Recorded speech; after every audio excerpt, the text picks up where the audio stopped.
20 days. I know. 2 deaths. I know. Ang katanungan, how are you coping? I don't know.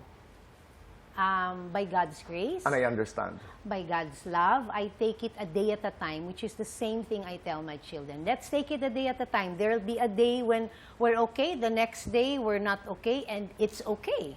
Because there are no shortcuts to grief. You know that, Tito Boy, Yes. when you lost your nanay. But for me, I think it was harder because my brain couldn't process that I lost Mom, and then now I've lost Ricky. It's like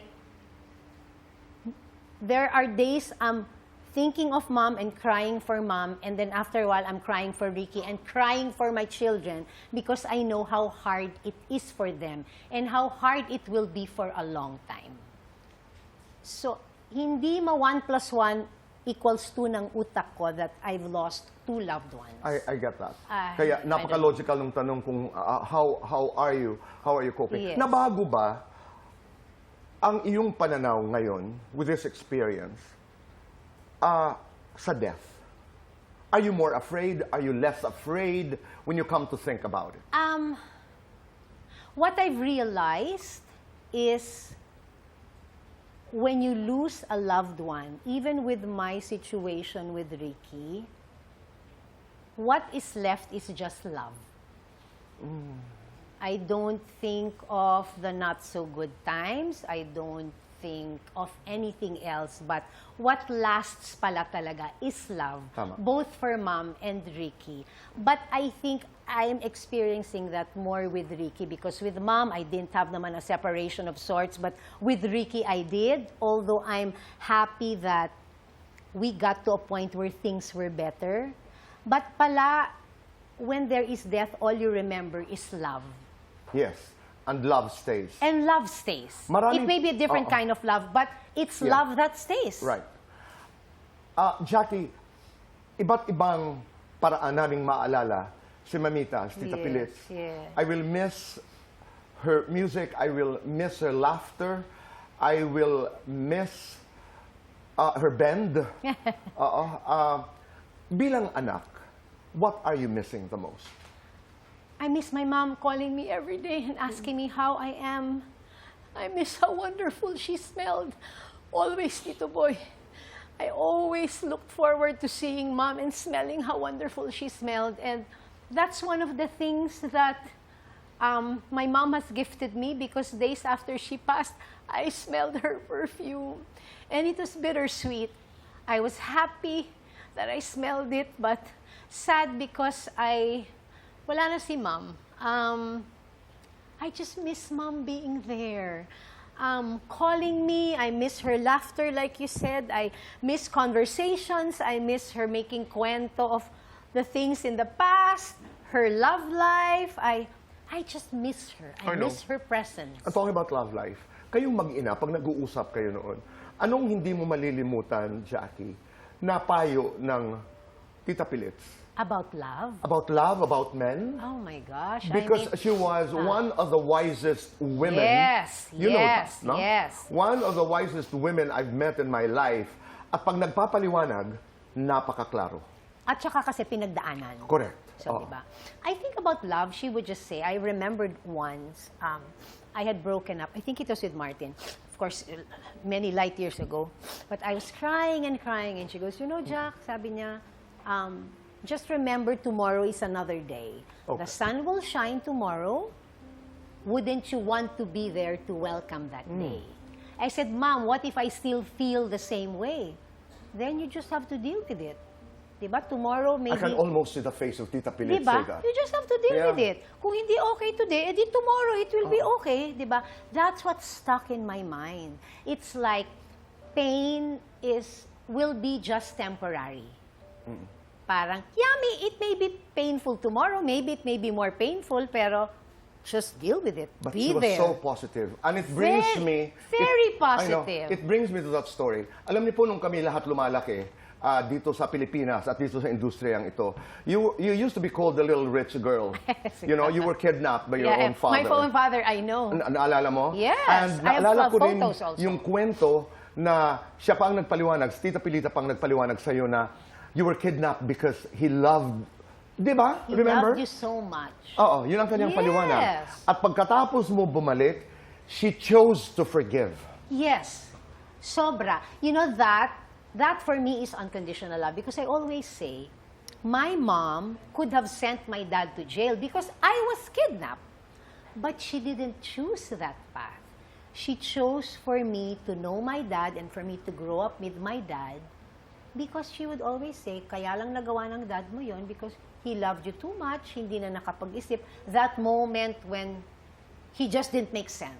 And listen, she was the aggrieved party, ha? Di ba? Pero siya yung nagpapaliwanag Exactly, na siya yung ito ang dahilan kung bakit nagawa. Oo, wag kang magalit sa tatay mo. Even when I was like 11 or 12, and I was saying, how come, di ba? And that was her explanation. And for that, I always say, I will be so thankful and grateful to my mom because she could have looked the other way and I would not have known my dad. What a forgiving heart, no? Sobra. Kung ako yun, I don't know if I would be able to do that. Ako rin. Pero my mom, grabe naman. Immediate yun, ha? Grabe. Because when she was telling me that story, parang, ha? Kaagad, you know? Diba? Yung ang kanyang instinct was, what can we do? Yun, yung pag sinabi, yun? what can we do? What can we do? Mahal na mahal niya ang kanyang anak. Oo. Oo. Sobra. Jack, what's gonna happen to the gowns?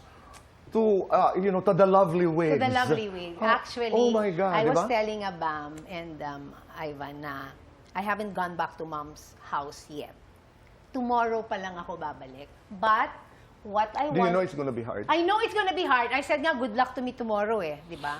But I want her memorabilia to be in a specific place. I'm trying to talk to people here in Manila. Not all, but, at least some. And I want to do that in Cebu as well. Because Mom was from Cebu. Oh. So I want to do that. Yeah. At her wigs, I'm thinking, maybe if some of the kids want it, if they can use it. If not, I can donate it to the ones that make wigs for people who have cancer. Maybe I can do that. I don't know.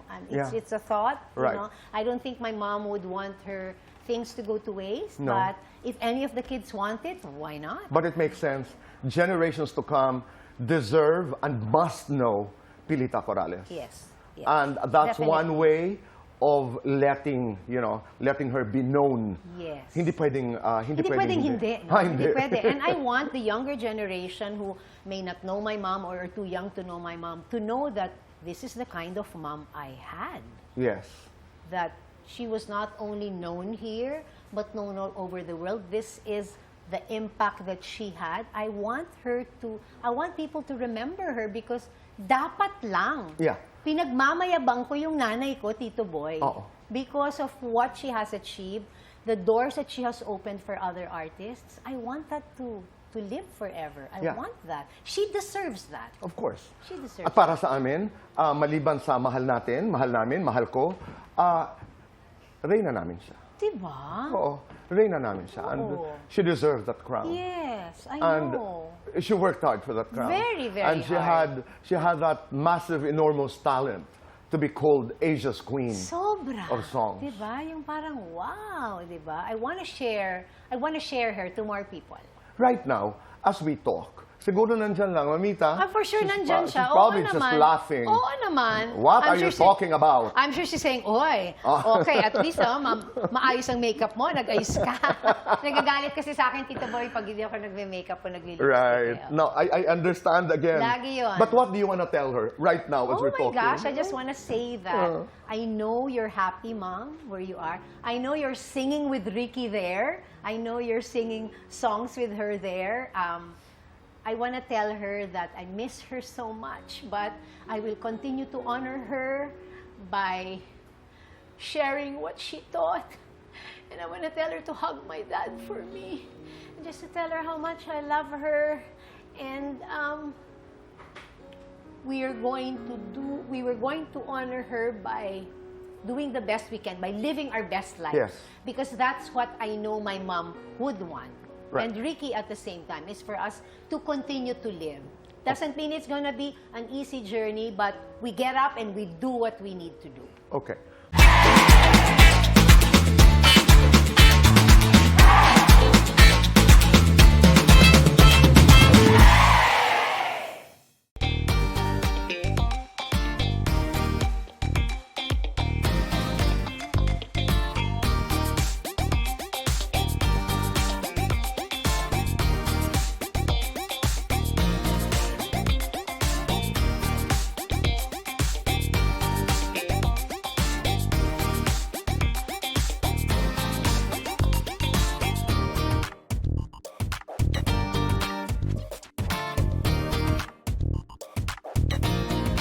yan.